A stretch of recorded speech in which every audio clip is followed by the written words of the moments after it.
அனைவருக்கும் இனிய காலை வணக்கம். நான் உங்கள் சமூக பற்றாளன் Gnanachithan.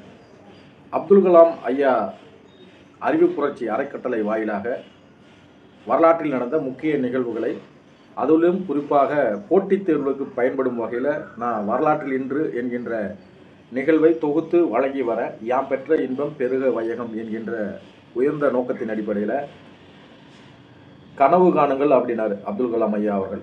Missile man of India, அதாவது உறங்கும் போது வருவதல்ல கனவு, நம்மை உறங்க விடாமல் செய்வதே கனவு அப்படின்னாரு. அதனால் நீங்களும் கனவு காணுங்க. ஐஏஎஸ் ஆகணும், ஐபிஎஸ் ஆகணும், ஐஎஃப்எஸ் ஆகணும், ஐஆர்எஸ் ஆகணும்னு. இந்த ஐஏஎஸ் கேட்டகரியில் 26 போஸ்ட் இருக்குது இந்தியா முழுவதும். நான் சொன்ன மாதிரி ஐபிஎஸ்ல 2 இருக்குது. இந்தியன் போலீஸ் சர்வீஸ் ஒன்று, இந்தியன் போஸ்டல் சர்வீஸ் ஒன்று.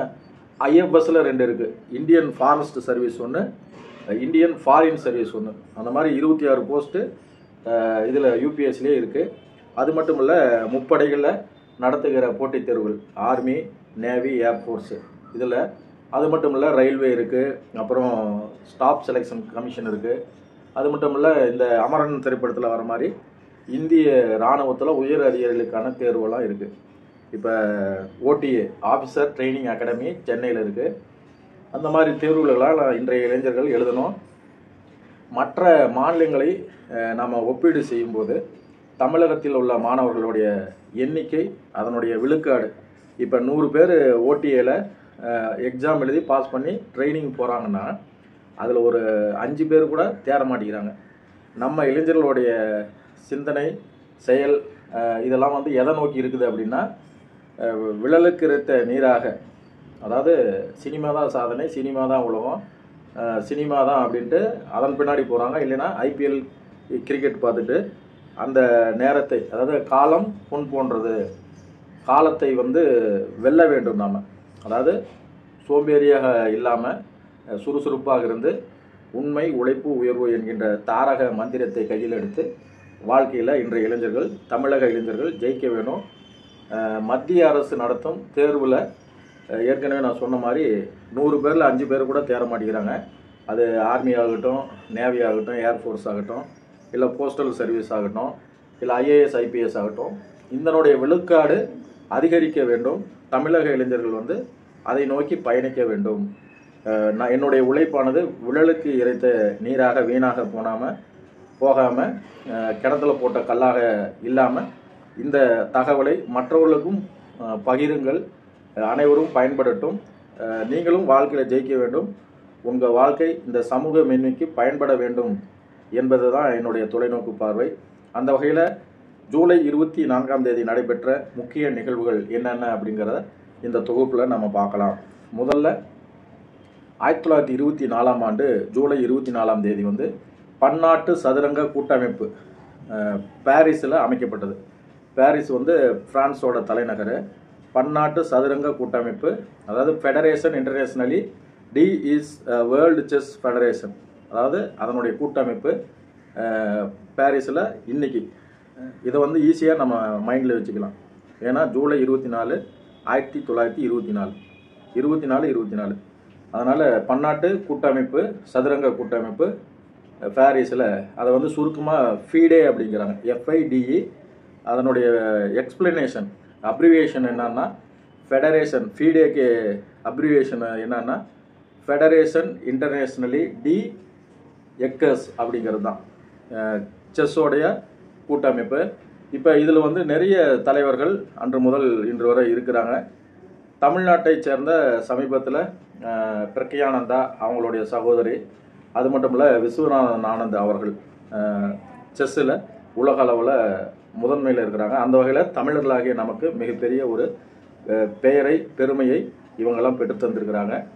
அது மட்டும் இல்லை, செஸ்ஸு வந்து நம்ம இந்தியாவில் தான் உருவானது. தாய், அதாவது மதர் யாருன்னு பார்த்தா, செஸ்ஸோட தாய் வந்து ஆடுபுலி ஆட்டம். அப்புறம் கிரிக்கெட்டோடைய தாய், மதர் ஆஃப் கிரிக்கெட் எதுன்னு பார்த்தோம்னா, நம்ம கிராமத்தில் ஆடுவோம்ல கிட்டிப்புல் ஆட்டம். கிட்டிப்புல் இங்கே வந்து குச்சி வச்சு அடித்து அதை பார்த்து தான் இங்கிலாந்து நாட்டுக்காரங்க இந்தியாவை ஆளும்போது, அதாவது 1600 இந்தியாவில் கிழக்கிந்திய கம்பெனியை தோற்றுவிச்சாங்க. 1600 1947 வரை கிட்டத்தட்ட 350 ஆண்டுகள் இந்தியாவை அவங்களுடைய ஆளுமைக்கு கீழே நம்மளை அடிமைகளாக வைத்திருந்தார்கள். அந்த சமயத்தில் கிட்டிப்புல்லை பார்த்து கிரிக்கெட்டை கண்டுபிடிச்சாங்க, ஆடுபுள்ளி ஆட்டத்தை பார்த்து சதுரங்க விளையாட்டை கண்டுபிடிச்சாங்க அப்படிங்கிறது ஒரு வரலாறு. அந்த வகையில் அடுத்தது நம்ம பார்க்க போனால் 1969ஆம் ஆண்டு நிலவில் இறங்கிய அப்போலோ விண்கலம் 11, அது நீல் ஆம்ஸ்ட்ராங் அந்த விண்வெளிக்கு போன அந்த ஓடமானது திரும்பி பூமிக்கு பத்திரமா பசிபிக் கடலில் இறங்குச்சு. மனிதன் முதல்ல நிலவில் கால் வைத்த தினம் என்னைக்கு அப்படின்னா ஜூலை 20, 1969. இதில் வந்து பாருங்கள், நம்ம கற்பனையில் கவிதைகளை நம்ம இது கவிதை தானே அப்படின்னு நம்ம மேலோட்டமாக நினச்சிக்கிறோம். ஆனால் கவிஞர்களுடைய கற்பனை சக்திக்கும் ஒரு ஆற்றல் இருக்குது அப்படிங்கிறதுக்கு ஒரு உதாரணம் நான் சொல்கிறேன். எக்ஸாம்பிள் வந்து மகாகவி பாரதியார் அவர்கள் சந்திர மண்டலத்தை கண்டு தெளிவோம் அப்படின்றாரு. அப்போ சந்திராயன் 1, சந்திராயன் 2 நம்ம இந்திய சார்பாக இஸ்ரோ சார்பாக அனுப்பி அதில் வந்து சந்திராயனில் அந்த விண்கலம் மூலமாக நிலவில் வந்து நீர் இருக்குது அப்படிங்கிற கன்ஃபர்மேஷன் நம்ம தான் கண்டுபிடிச்சோம். மற்ற நாடுகளெல்லாம் அமெரிக்கா, ரஷ்யா போன்ற நாடுகளெல்லாம் விண்வெளி துறையில் ஆராய்ச்சியில் இருந்தாலும் நிலவில் தண்ணீர் இருக்குது அப்படிங்கிற ப்ரூஃப் வந்து நமது இந்தியா கண்டுபிடிச்சது சந்திராயன் 1 அப்படிங்கிற விண்கலத்தின் மூலமாக. மயில்சாமி அண்ணாதுரை அவர் வந்து தமிழ் வழியில் தான் படித்தவர். நம்ம வந்து இங்கிலீஷில் படித்தாதான் பெரிய ஆள் சாதனைகள் ஆக முடியும்னு இன்றைய பெற்றோர்கள் வந்து பேராசையோடு தங்களோட பிள்ளைகளை கட்டாயப்படுத்துகிறாங்க. அப்படி இருக்கக்கூடாது. இப்போ இந்த விண்வெளி ஓடம் அப்போலோ 11 மூலமாக நீல் ஆம்ஸ்ட்ராங் நிலவில் போய் கால் வச்சுட்டு பத்திரமாக பூமிக்கு திரும்பின தினம் இன்று. அதாவது ஒரு 4 நாள் கழித்து பூமிக்கு வந்துட்டாங்க. 20ஆம் தேதி கால் வச்சாங்க, அதன் பிறகு 4 நாள் கழித்து பூமிக்கு வந்துட்டாங்க. அடுத்ததாக பார்த்தோம்னா 1991ஆம் ஆண்டு இந்திய தேசமானது தனது புதிய பொருளாதார கொள்கையை அறிவித்தது. எக்கனாமிக் பாலிசியை வந்து டாக்டர் மன்மோகன் சிங் அவர்கள் ஃபினான்ஸ் மினிஸ்டராக இருக்கும்போது புதிய பொருளாதார கொள்கையை அறிவித்தது. அடுத்ததாக பார்த்தோம்னா 1802ஆம் ஆண்டு உலக புகழ்பெற்ற பிரெஞ்சு எழுத்தாளர் அலெக்சாண்டர் டூமாஸ் பிறந்தார். அடுத்ததாக பார்த்தோம்னா 1924ஆம் ஆண்டு தமிழ் திரைப்பட உலகில் முதல் பின்னணி பாடகர் பிளேபேக் சிங்கர் யார் அப்படின்னு பார்த்தோம்னா திருச்சி லோகநாதன் அவர்கள். அவருடைய பிறந்த தினம் ஜூலை 24, 1924. இவர் வந்து ஒரு மிகப்பெரிய ஒரு சாதனைக்கு சொந்தக்காரர். ஏன்னா தமிழ் சினிமா வந்து கருப்பு வெள்ளையிலேருந்து கலருக்கு வருது. இப்போ கருப்பு வெள்ளை திரைப்படங்களில் வந்து நடிகரே அவரே பாடிக்குவார். இப்போ எக்ஸாம்பிள் வந்து தமிழகத்தின் முதல் சூப்பர் ஸ்டார் என்று அழைக்கப்படும் தியாகராஜ பாகவதர் வந்து அவரே பாடுவார். அது வந்து கர்நாடக இசை, அவரே தன்னுடைய சொந்த குரலில் பாடினார். அதுக்கு அடுத்தது வந்து பியு சின்னப்பா, கிட்டப்பா இவங்கெல்லாம் வந்து சொந்த குரலில் பாடி நடிகராக இருந்தாங்க. அப்போ தமிழகத்தின் சினிமா வரலாற்றில் முதல்ல ஹீரோவாக ஆகணுன்னா முதல் தகுதி என்னன்னா அவர் வந்து பாடும் திறமை கொண்டவராக இருக்க வேண்டும் என்பது. அதனால் இப்போ திருச்சி லோகநாதன் அவர்கள் சினிமாவுக்கு வராரு. அவர் வரும்போது முதலாக பின்னணி பாடுறாரு. அப்போ காலத்தால் அழிக்க முடியாத பல புகழ்பெற்ற திரையிசை பாடல்களை பாடியிருந்தார். இவருடைய பேர் திருச்சி லோகநாதன். அவரோட பிறந்த ஊர் திருச்சி மலைக்கோட்டை மாநகரத்தில் நகை தொழில் செய்யக்கூடிய சுப்பிரமணியன் என்பவருக்கு மகனாக பிறந்தவர். இவருடைய பெயரில் திருச்சி டி லோகநாதன்கிறது திருச்சிராப்பள்ளியை குறிக்கும். திருச்சிராப்பள்ளியோட ஷார்ட் ஃபார்ம் தான் திருச்சி. இப்போ இவர் வந்து முறையாக இசை பயின்றவர். சிறு வயதில் வந்து ஜி ராமநாதன் அவர்கிட்ட பாடல்களை கற்றுக்கிறார் பாடுறதுக்கு.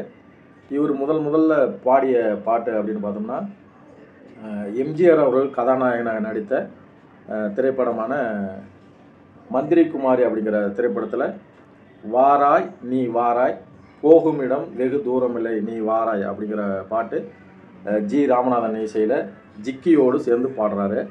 கம்பீர குரலுக்கும் காந்த குரலுக்கும் சொந்தக்காரரான டிஎம்எஸ் அவர்கள் சினிமாவில் நுழைவதற்கு வாய்ப்பை ஏற்படுத்தி கொடுத்தவர் வந்து திருச்சி லோகநாதன் அவர்கள். எப்படின்னா அவருக்கு வந்து ஒரு படத்தில் பாட கூப்பிடும்போது எனக்கு வந்து இவ்வளவு சம்பளம் வேணும்னு இவர் கேட்குறாரு, திருச்சி லோகநாதன் சார். ஏன்னா புகழ்பெற்ற பாடகர், அது இல்லாமல் தமிழகத்தின் முதல் பின்னணி பாடகர். அதனால் சம்பளம் எனக்கு இவ்வளோ வேணும்னு கேட்கும்போது தயாரிப்பு நிர்வாகம் வந்து அதெல்லாம் எங்களால் கொடுக்க முடியாது, நாங்கள் லோ பட்ஜெட்டு அப்படின்னு சொல்கிறாங்க. அப்படின்னா புதுசாக ஒரு பையன் வந்துக்கிறான், சவுந்தரராஜன் ஒரு பையன், அந்த பையனுக்கு வேணால் வாய்ப்பு கொடுத்து பாட வைங்க அப்படின்னு சும்மா எதேச்சியாக சொல்கிறாரு. அவங்க சொன்ன மாதிரியே போய் டிஎம்எஸ் அவர்களை, சவுந்தரராஜன் அவர்களை பாட வைக்கிறாங்க. அப்படி வந்து பாட வச்சது தான் எத்தனை காலம்தான் ஏமாற்றுவார் இந்த நாட்டிலே அப்படிங்கிற பாட்டு மலைக்கல்லன் அப்படிங்கிற திரைப்படத்தில். இப்போ திருச்சி லோகநாதன் அவர்கள் நிறைய பாடல்களை பாடியிருக்கிறாரு.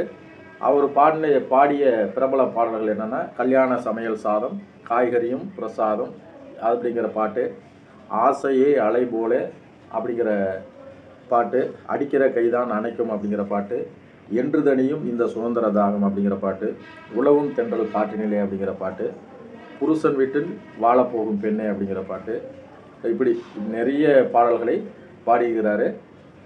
அவர் வந்து காலத்தால் அழிக்க முடியாத பாடல்களை பாடுறதுனால காலம் என்னும் கல்வெட்டில் அவருடைய சாதனை என்றென்றும் இருக்கும்.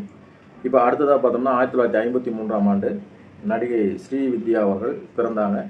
இவங்க வந்து ஒரு புகழ்பெற்ற தென்னிந்திய திரைப்பட நடிகை, பல மொழிகளில் திறமையாக நடித்தவங்க. இவங்க யாருடைய பொண்ணு அப்படின்னா கர்நாடக பெண் இசை மும்மூர்த்திகளில் 3 பேர். யார் யார் அப்படின்னா எம்எஸ் சுப்புலட்சுமி அம்மையார், டிகே பட்டம்மாள், அடுத்தது எம்எல் வசந்தகுமாரி அம்மா. இவங்க 3 பேரும் தமிழ்நாட்டில் கர்நாடக இசையில் பெண் மும்மூர்த்திகள். இப்போ எம்எல் வசந்தகுமாரி அம்மா அவங்களுடைய மகள் தான் ஸ்ரீவித்யா, நடிகை ஸ்ரீவித்யா. அவங்க வந்து நிறைய படங்களில் நடிச்சிருக்கிறாங்க. 1970லேருந்து 2000 வரைக்கும் நிறைய படங்களில் நடித்தாங்க. 2003ஆம் ஆண்டு முதுகு தண்டத்தில் பாதிப்பு ஏற்பட்டு இறைவனடி சேர்ந்தாங்க. அடுத்ததாக பார்த்தோம்னா 1969ஆம் ஆண்டில் நடிகை மற்றும் பாடகியான ஜெனிஃபர் லின் லோபஸ் பிறந்தாங்க. இவங்க வந்து உலக புகழ்பெற்ற ஹாலிவுட் நடிகை. இப்போ காதல் வெப்சைட் கொண்டு கண்ணை கண்டேன் நானும் அப்படிங்கிற பாட்டு வந்து தீனாவில் வரும். அதில் வந்து வாலிப கொஞ்சர் வாலி அவர்கள் ஜெனிஃபர் லோபஸின் மகளா அப்படின்ற அதை பேரை மென்ஷன் பண்ணியிருப்பார். இப்போ வந்து புகழ்பெற்ற ஹாலிவுட் நடிகை ஜெனிஃபர் லோபஸ் அவர்கள் பிறந்த தினம். அடுத்ததாக பார்த்தோம்னா 1945ஆம் ஆண்டு இந்தியாவின் மிகப்பெரிய மென்பொருள் நிறுவனமான விப்ரோ, அந்த விப்ரோவின் தலைவரான அசீம் பிரேம்ஜி அவர்கள் குஜராத்தில் பிறந்தார். இவர் வந்து ஒரு இந்திய பொருளாளர், தொழில் முனைவர், வள்ளல், ஜெனரஸ் மைண்ட் உள்ளவர், செல்வத்தின் பயன் ஈதல் என்பதை நன்கு அறிந்தவர். இந்திய மென்பொருள் துறையின் சக்கரவர்த்தி என்று அழைக்கப்படுகிறார்.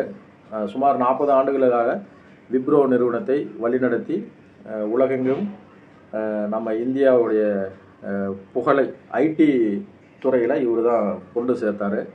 2010ஆம் ஆண்டில் ஆசியாவிக் என்ற இதழில் நடத்திய வாக்கெடுப்பில் உலகில் சக்தி வாய்ந்த 20 மனிதர்களில் இவரும் ஒருத்தர் அப்படின்னு அந்த டேட்டா கூறியது. மேலும் 2004 மற்றும் 2011ஆம் ஆண்டுகளில் டைம் இதழ் நடத்திய வாக்கெடுப்பில் உலகில் சக்தி வாய்ந்த 100 நபர்களில் இவரும் ஒருத்தராக தேர்வானார். அப்போ ஐடி ஃபீல்டில் அசீம் பிரேம்ஜி அவர்கள் மிகப்பெரிய ஒரு மனிதராக திகழ்கிறார். அவர் நம்ம இந்தியர் அப்படிங்கிறத நாமெல்லாம் பெருமை கொள்ள வேண்டும். அடுத்ததாக பார்த்தோம்னா 1974ஆம் ஆண்டு அணுவில் உள்ள நியூட்ரானை கண்டறிந்த நோபல் பரிசு பெற்ற அறிவியல் அறிஞர் சர் ஜேம்ஸ் சாட்விக் அவர்கள் மறைந்தார். நீங்கள் எக்ஸாம்பிள் வந்து கேட்பாங்க, அணுவின் நியூட்ரானை கண்டறிந்தவர் யார் அப்படின்னு. அவர் யாருன்னா சர் ஜேம்ஸ் சாட்விக். அவர் வந்து நோபல் பரிசு பெற்றவர். அவர் மறைந்த தினம் இன்று. அடுத்ததாக பார்த்தோம்னா 1901ஆம் ஆண்டு நோபல் பரிசு பெற்ற யூத அமெரிக்க எழுத்தாளர் ஐசக் பாஷாவில் சிங்கர் மறைந்தார். இவர் வந்து 1978ஆம் ஆண்டு இலக்கியத்திற்கான நோபல் பரிசு பெற்றார்.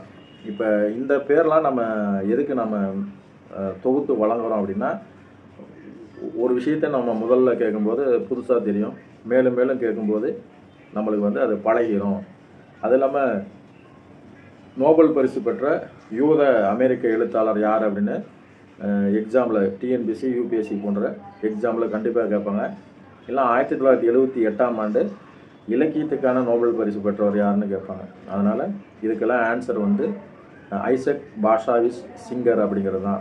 அடுத்ததாக பார்த்தோம்னா 1985ஆம் ஆண்டு சென்னையில் அறிஞர் அண்ணா உயிரியல் பூங்கா அன்றைய தமிழக முன்னாள் முதல்வர் எம்ஜிஆர் அவர்கள் வண்டலூரில் திறந்து வைத்தார். இப்போ இந்த பூங்காவுக்கு ஒரு மிகப்பெரிய சிறப்பு இருக்குது. ஏன்னா இந்தியாவிலேயே முதலில் துவங்கப்பட்ட உயிரியல் பூங்கா எது அப்படின்னு பார்த்தா இந்த வண்டலூர் உயிரியல் பூங்கா தான். வண்டலூர் உயிரியல் பூங்காவானது சென்னையில் மிகப்பெரிய ஒரு சுற்றுலா தலமாக திகழ்து. தமிழகத்தில் உள்ள பல்வேறு மாவட்டங்களிலிருந்து வரும் நபர்கள் சென்னையில் சுற்றி பார்க்க வேண்டிய முக்கிய இடமாக வண்டலூர் இருக்குது. இன்றைய பயனுள்ள தகவல் உங்களுக்கு மிகவும் பயனுள்ளதாக இருக்கும். இந்த தகவலை நீங்கள் மனதில் ஏற்றிக்கொண்டு நீங்களும் ஒரு வெற்றியாளராக வர வேண்டும். உங்கள் வாழ்க்கை இந்த சமூக மேன்மைக்கு பயன்பட வேண்டும் என்பது சமூக பற்றாளர் ஞானச்சித்தனாகிய எனது வேண்டுகோள், விருப்பம். மீண்டும் ஒரு நல்ல தகவலோடு நான் உங்களை சந்திக்கிறேன். நன்றி, வணக்கம்.